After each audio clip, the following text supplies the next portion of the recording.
Para comprender adecuadamente la naturaleza de los rayos X, creo que es importante que entendamos la forma como se generan estos. En este gráfico tenemos una representación de lo que es un tubo de rayos X. Este es un término que quiero que tengan muy claro porque lo vamos a utilizar a lo largo de todo el curso. Quiero que tengan presente lo que es un tubo de rayos X y cómo funciona. Ya van a ver que no es algo complejo, que no es algo abstracto, sino que realmente es un mecanismo fácil de comprender, al menos en teoría, y que es importante tener este tipo de bases conceptuales para poder aprender de la mejor manera todo lo relacionado con la técnica radiográfica e incluso con la interpretación de los rayos X.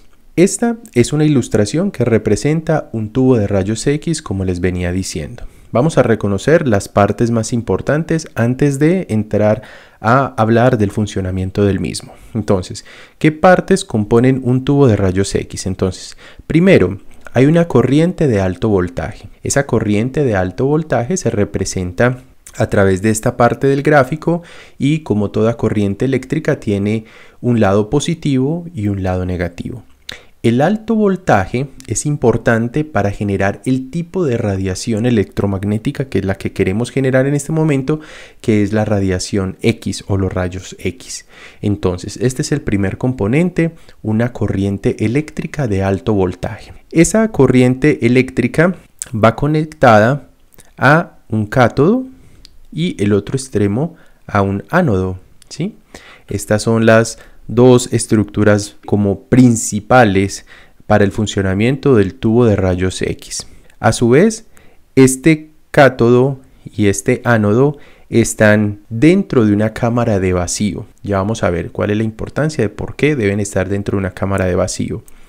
Y la cámara de vacío, a su vez, está dentro de una cámara que tiene un blindaje generalmente plomado. Un blindaje que no permite que se escapen los rayos X por fuera de donde queremos que sea emitido el haz de rayos X. Repasemos, tenemos la corriente eléctrica de alto voltaje.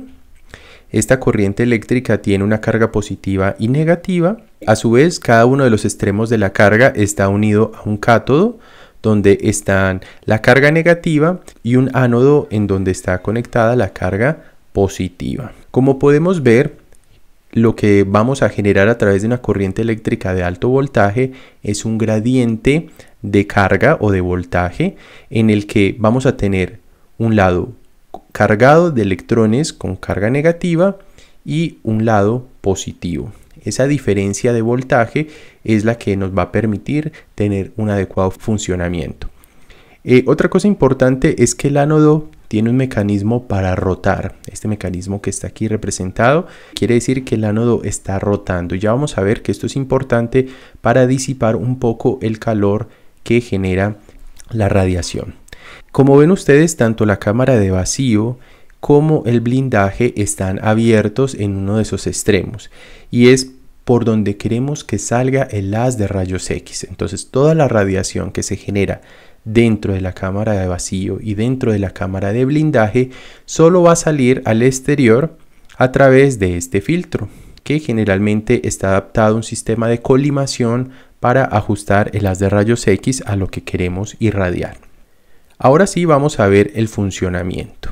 Recordemos entonces que tenemos un cátodo cargado de una carga eléctrica negativa y un ánodo que tiene una carga positiva. Entonces, al aumentar el voltaje como tal de esta corriente eléctrica, lo que vamos a generar es un gradiente de voltaje, donde va a haber un voltaje muy negativo en un extremo y un voltaje positivo en el otro. Y en la medida en que ese kilovoltaje, ese diferencial de kilovoltaje aumente, va a salir los electrones que llegan acá al cátodo, van a salir con mayor velocidad, con mayor energía hacia el ánodo, ¿sí? A mayor se hace diferencial de potencial, ese diferencial entre el voltaje. Entonces, en radiología se utilizan diferenciales de kilovoltaje entre 50 y 150 kilovoltios, que es bastante alto. Es decir, en este lado tendríamos aproximadamente entre 50 y 150 kilovoltios y en este lado tendríamos un valor mucho menor para que estos electrones se vean atraídos a pasar al otro extremo. ¿Qué es lo que va a pasar? Cuando aumentamos el voltaje, va a haber un flujo de electrones a través del cátodo, que a su vez los va a canalizar a través de un filamento para que no salgan dispersos a través de toda la cámara de vacío, sino que todo ese flujo de electrones va a canalizarse a través del filamento y por el gradiente de voltaje van a salir a buscar el ánodo. Recuerden, aquí está la carga negativa de los electrones y aquí está la carga positiva del ánodo. Cuando los electrones salen disparados desde el filamento hacia el ánodo, chocan y sufren un proceso de desaceleración brusco, ya que el ánodo generalmente está hecho de un elemento con un número atómico muy alto, que es el tungsteno, y el electrón no puede avanzar, frena, es un frenado brusco, y esa energía que lleva la desprende, la arroja al medio en forma de un fotón. Entonces, eso es lo que vamos a representar con este gráfico, esta ilustración. Esa bolita amarilla es el electrón y esta luz que rodeaba al electrón es el fotón. Vamos a verlo nuevamente. Como vemos, el electrón sale desde el filamento hacia el ánodo, atraído por el diferencial de potencial con mucha velocidad, pero este es frenado bruscamente por el ánodo, ya que está hecho de un elemento con un número atómico muy alto y no lo puede atravesar. Pero ¿qué pasa con esa energía que llevaba el electrón? Pues la devuelve al medio en forma de un fotón, y ese fotón es un fotón de alta energía. Ya lo vamos a ver que este fotón, los fotones son los que componen todo el espectro electromagnético y dependiendo de la frecuencia de su onda va a agruparse en los diferentes espectros dentro del espectro electromagnético. En este caso, el fotón saldría con una frecuencia que corresponde a la frecuencia de los rayos X. Entonces, esta es la forma en cómo se generan los rayos X en medicina. Vuelvo y repito, haciendo como una especie de resumen. Hay una carga eléctrica de alto voltaje. A través de esta fluyen electrones desde el cátodo hacia el ánodo.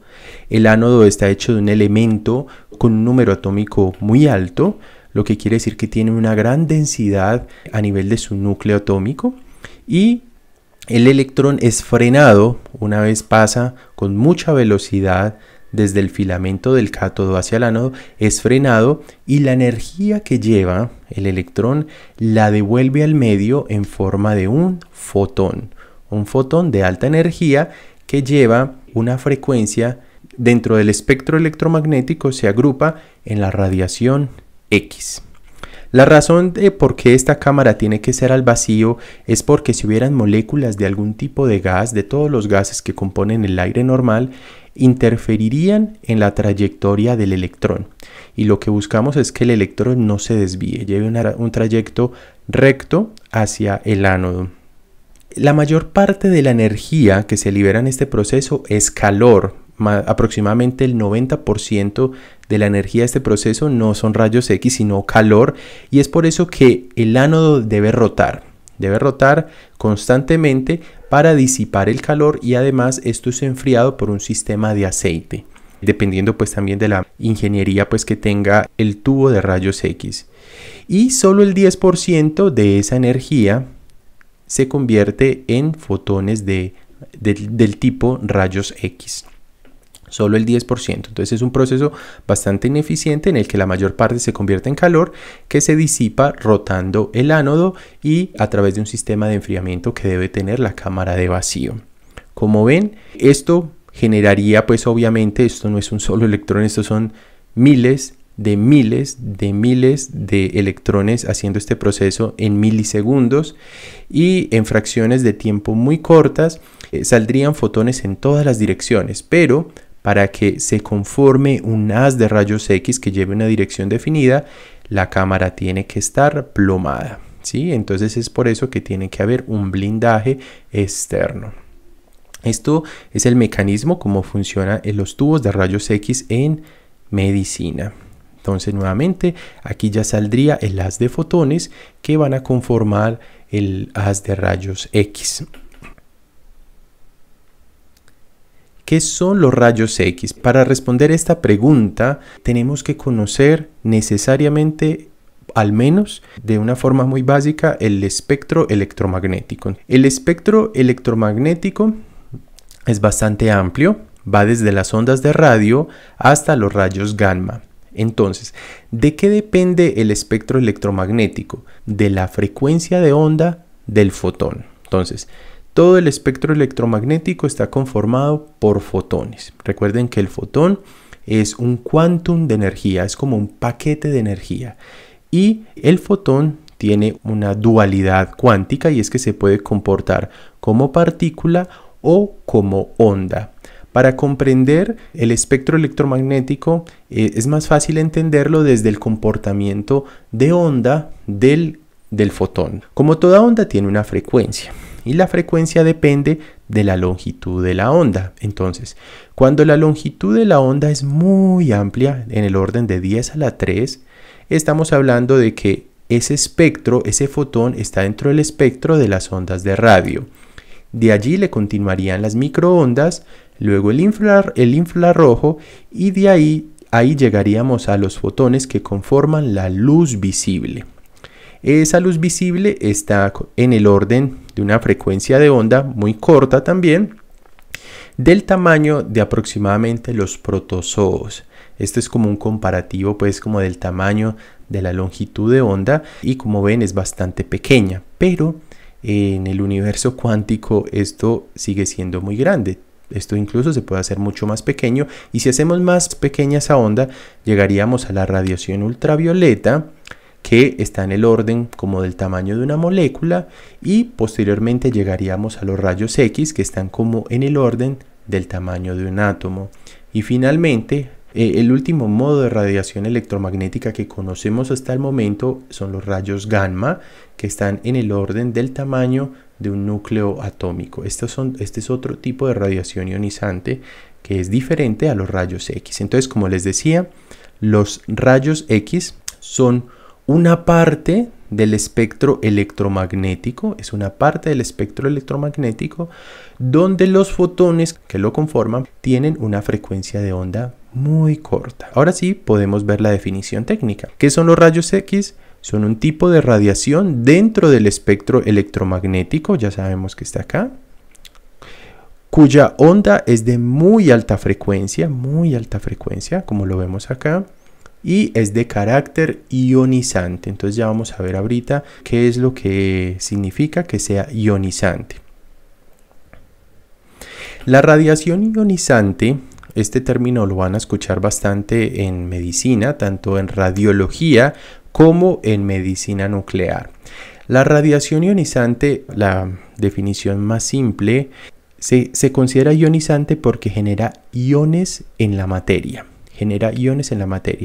Cuando llegan estos fotones de alta energía sobre la materia, desplazan los electrones que conforman los átomos de la materia, desplazan esos electrones, ya sea que los manden para fuera del átomo o los cambien de niveles de energía. En todo caso, el átomo queda ionizado y eso es el efecto de la radiación ionizante. Entonces, cuando la radiación ionizante ingresa al cuerpo humano, lo que va a generar el efecto biológico lo va a mediar por esto, porque genera iones.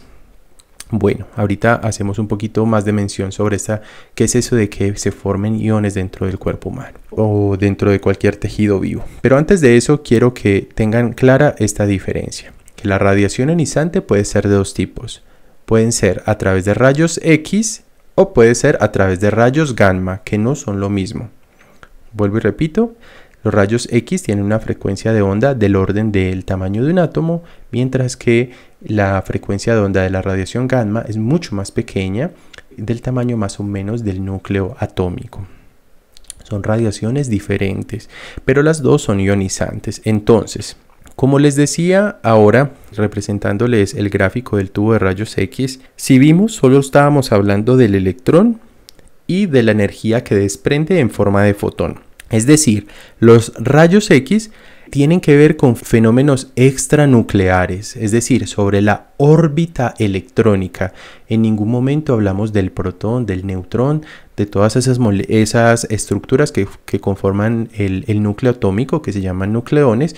Nada de eso tiene que ver con los rayos X, solamente electrones que se desaceleran y entregan su energía al medio en forma de un fotón. Y generalmente este tipo de radiación se da por fenómenos de desaceleración de electrones. Como lo vimos, electrones que vienen de un lado, chocan en un ánodo y liberan ese fotón de alta energía. Entonces, como aquí vemos, son fenómenos extranucleares, tienen que ver más con la órbita de electrones y generalmente es por fenómenos de desaceleración de los mismos. Mientras que el otro tipo de radiación ionizante, y este es el que utiliza la radiología médica. El otro tipo de radiación es la radiación gamma. Y la radiación gamma sí son radiaciones de origen nuclear. ¿Y a qué me refiero con de origen nuclear? Al menos en medicina la mayor parte de la radiación gamma se produce por este fenómeno de desintegración de isótopos radioactivos. Recuerden que un átomo puede tener un núcleo estable que está en equilibrio y que no va a cambiar si no lo modificamos, pero en la naturaleza pueden haber átomos con núcleos inestables, es decir, con un número impares de protones y un número impar de neutrones. Y eso hace que el átomo esté en desequilibrio y esté cambiando. Y esa energía la entrega, ese cambio en la estructura de su átomo, de su núcleo como tal, la entrega en forma de radiación gamma. Entonces, esta radiación tiene que ver con el núcleo del átomo, no con la órbita de electrones. Y este tipo de radiación generalmente proviene de isótopos y es lo que se utiliza en medicina nuclear. Entonces está la gran diferencia entre la radiología y la medicina nuclear. Ambos utilizan radiación ionizante, pero en la radiología se utilizan los rayos X, al menos pues la parte que lleva radiación ionizante. Ya vamos a ver que radiología pues tiene otros métodos diagnósticos como el ultrasonido, el electromagnetismo en el caso de la resonancia. Pero la medicina nuclear también produce radiación ionizante, pero lo hace a través de isótopos, que es un fenómeno de desintegración de estos isótopos, que es un fenómeno nuclear. En ambos casos se generan iones en la materia. Entonces, el principal ion que se forma, o al menos el que conocemos más, son los iones que forma la radiólisis del agua. La radiólisis del agua es el efecto de la radiación en el agua. Y para resumirles un poco, el tipo de iones que genera la radiólisis del agua se conocen como radicales libres, entre los cuales el más importante es el peróxido de hidrógeno. Este es el más tóxico y es el que genera un tipo de daño que se llama indirecto. También la radiación ionizante, cuando es muy alta, puede generar un daño directo, especialmente en la molécula del DNA, que también se podría agrupar en un daño letal y en un daño subletal, pero eso es un tema un poquito más complejo que se sale como del objetivo de esta presentación. Por ahora quiero que tengan claro qué es la radiación, que los rayos X hacen parte de la radiación ionizante, pero que también hay una radiación gamma que se utiliza en medicina nuclear y que este tema pues no lo vamos a ver, vamos a enfocarnos sobre todo en los rayos X. Los rayos X, ya entrándonos pues en detalle de los mismos, tienen unas características. El primero de ellos es que tienen un efecto biológico. Entonces la radiación se atenúa al atravesar la materia, lo que significa que parte de ella es absorbida, produciendo lesiones en los organismos vivos. Y como les decía, la mayor parte del cuerpo humano está constituido por moléculas de agua. Entre un 70 o un 80% del cuerpo humano es moléculas de agua. Y allí la radiación lo que genera es la radiólisis. Y finalmente es un proceso un poquito largo, pero lo que genera al final son radicales libres, entre los cuales el peróxido de hidrógeno es el más tóxico y es el que va a mediar la mayor parte de los efectos nocivos, al menos en las dosis que utilizamos en radiología. También va a tener un efecto luminiscente que producen fluorescencia en ciertas sustancias llamadas fósforos. Esto es lo que se utilizaba inicialmente cuando se hacía un revelado químico de la placa radiográfica. Hoy en día no se utiliza tanto el revelado químico, de hecho ya es muy escaso. Lo que se hace es utilizar un tipo de receptores digitales que captan la intensidad de los fotones y no se hace tanto un revelado químico, pero así empezó la radiología con un revelado químico a través de la luminiscencia, el efecto de luminiscencia. El efecto fotográfico es que a través también del efecto luminiscente impresionan y producen imágenes sobre películas fotográficas. Y el efecto ionizante, como lo decíamos, se llaman de hecho radiaciones ionizantes porque ionizan la materia. Un poquito de historia. Los rayos X fueron descubiertos por el físico alemán Wilhelm Conrad Röntgen en 1895 y los descubrió de forma incidental mientras trabajaba con rayos catódicos. De hecho, el tubo de rayos X es muy similar a un tubo de rayos catódicos. Determinó que estos rayos creaban una radiación muy penetrante pero invisible que atravesaba grandes espesores de papel e incluso metales poco densos. Él utilizó placas fotográficas y realizó la primera radiografía humana usando la mano de su esposa. Los llamó en ese momento rayos incógnita o rayos X, un nombre que hasta el día de hoy se mantiene, porque no sabía qué eran, solo que eran generados por los rayos catódicos al chocar contra ciertos materiales. Por este descubrimiento, Röntgen recibió el Premio Nobel de Física en 1901.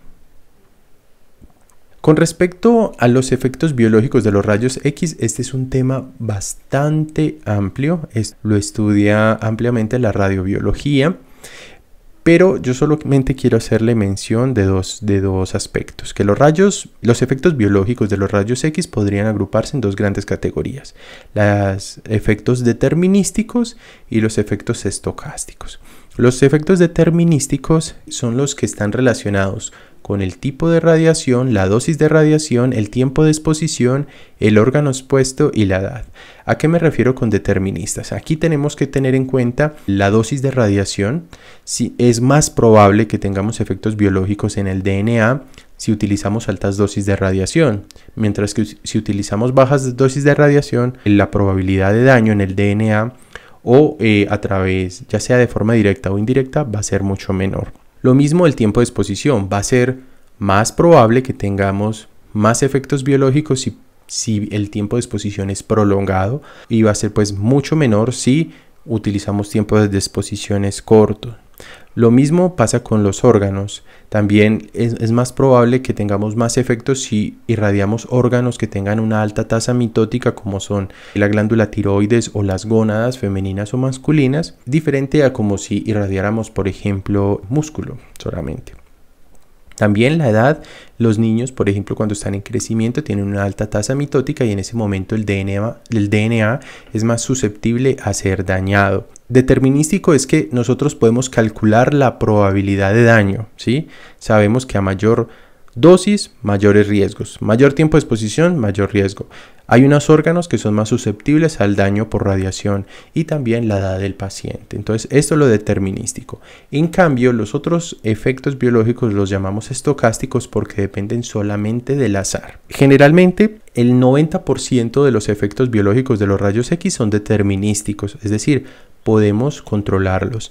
Pero hay un 10% de efectos de los rayos biológicos, de los rayos X, que no los vamos a poder controlar y eso se llaman estocásticos. Y todo este daño, el efecto biológico, generalmente a las dosis que manejamos en radiología es a través de radicales libres que se forman por la radiólisis del agua.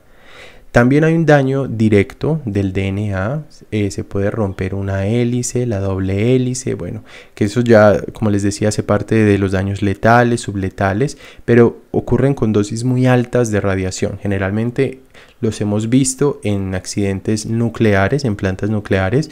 Sabemos, por ejemplo, la dosis letal de radiación de un ser humano Sabemos, por ejemplo, que con una exposición de 3 a 4 sieverts produce la muerte inmediata en aproximadamente el 50% de los seres humanos. Entonces, esos son datos que traemos de los accidentes en plantas nucleares, pero la mayor parte de los efectos biológicos en las dosis de radiología, al menos en radiología, son muy bajas dosis, en el orden de milisieverts, no de sieverts, sino milisieverts, y están dados por los radicales libres que se forman de la radiólisis del agua, entre ellos el más tóxico, el peróxido de hidrógeno, y que estos se pueden formar por efectos determinísticos, que son el 90% y que los podemos controlar, y los estocásticos, que son menos, pero que siempre van a existir y no los podemos controlar, solo dependen del azar. Entonces, hasta acá este video tutorial. En el próximo vamos a aclarar un poquito de los factores de exposición. Vamos a hablar de ese tema. Muchas gracias por su atención. Hasta entonces.